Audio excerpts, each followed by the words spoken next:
Welcome to the David Pakman Show. I am Farron Cousins from Ring of Fire with you once again to help close out what has been quite a crazy week, to put it mildly. So, without further ado, right, let's just jump right into today's story. No need to waste time. Let's get to it.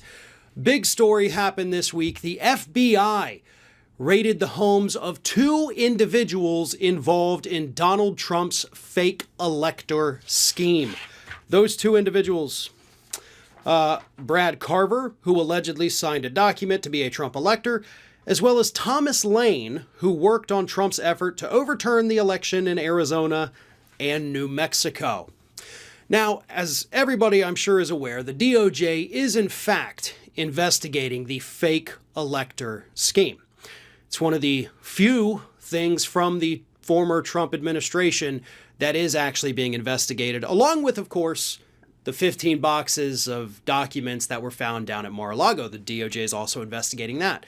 With regard to January 6th, though, not so much.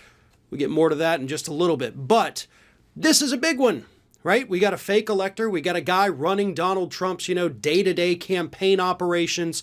The FBI raided their homes, has seized some of their electronic devices.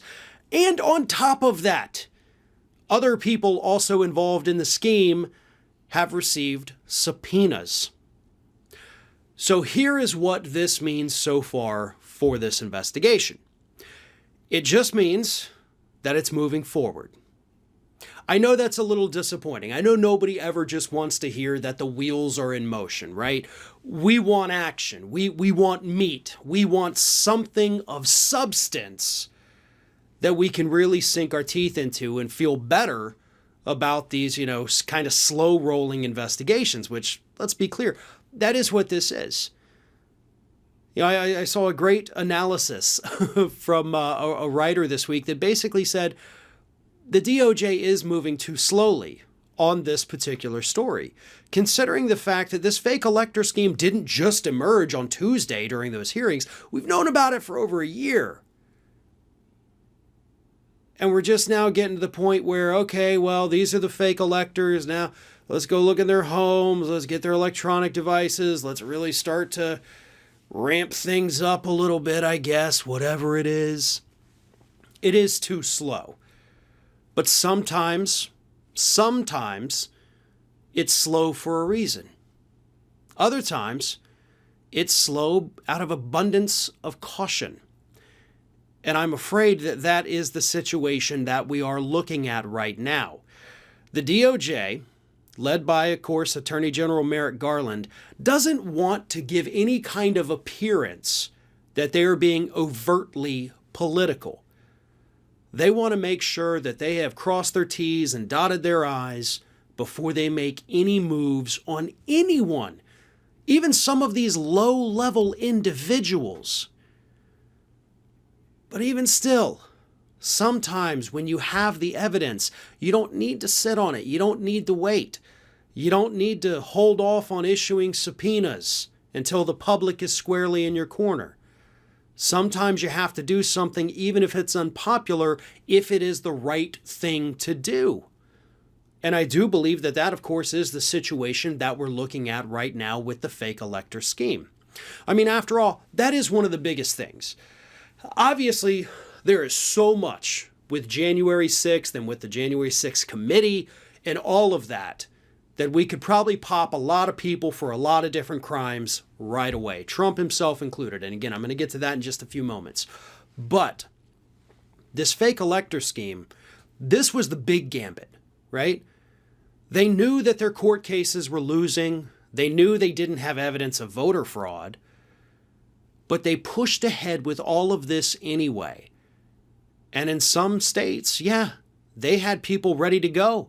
In Michigan, we found out this week that their fake elector scheme, because the electors had to be in the state capitol to cast their votes, so what they had planned, which of course didn't come to fruition, but they had planned to somehow sneak into the Michigan state capitol so that they would be present the following day to be able to cast their fake electoral college vote.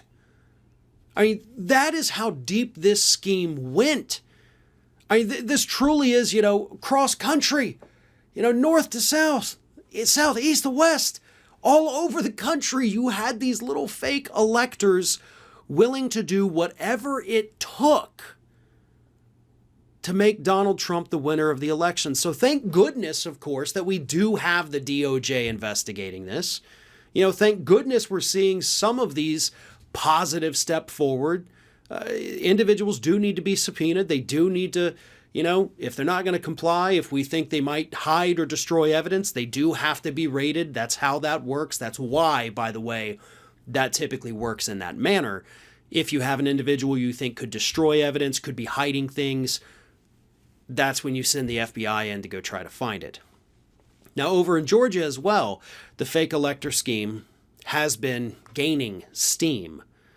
And we have seen in recent weeks several of the people who signed on to be the fake electors, not, of course, necessarily in a criminal way. And what I mean by that is you do have some of the people who were the, quote, fake electors in Georgia that are fully cooperating with the investigators because they said, listen, I was approached with this and they said, if these court cases overturn everything for Donald Trump, we're going to need our electors. Are you willing to do that? And so you had plenty of people in the state of Georgia, these Republicans who said, oh, yeah, I'll do it if and only if these court cases overturn the election. I'm here ready to go. And then once the court case is lost, these people said, all right, I'm out. I'm not going to do this. And those people have been working with these investigators, both in Georgia and the feds. And more importantly, they've been giving them names. They said, listen, I'm more than willing to talk to you, but I'm probably not the guy you need. You need, this person, and this person. The names have not been released. So they are getting better leads. And the more leads you get, the longer the investigation takes. The more people you have to question, the more people you have to subpoena. And of course, you have to go to the courts to get the subpoenas. So maybe it's being slow rolled out of that abundance of caution, which I do believe is the driving factor. But it also could be that there's just so many different leads, so many different states, so many different players, that this investigation kind of has to go slow because you don't want to miss anyone. And sometimes in our impatience, and I'll admit I'm probably public enemy number one on that, sometimes we forget about that. We all want this kind of instant gratification with these investigations. And unfortunately, that's just not the way it works. So we do have to be patient. We do have to let the process play itself out because there are far too many players here for us to even omit, ignore, or forget a single one of them. I think this is the biggest discount that any sponsor has ever offered on the David Pakman Show. This is Crush Organics. Crush Organics loves the show so much. They're giving my viewers 50% off their entire collection of organic CBD products when you use the code Pakman. I'm the only show where you can get this big a discount. That I like.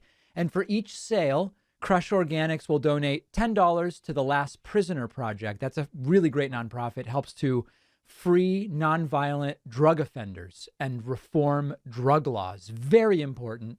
And it doesn't stop there. Anyone who uses my code also gets a free jar of CBD gummies or a jar of CBD topical cream. Crush has only the best organic CBD, whether you're looking for oils, creams, or edibles. So that's 50% off and a free jar of gummies or topical cream and $10 towards creating real change in our justice system. Go to crushorganics.us and use the code Pakman. The link is down below.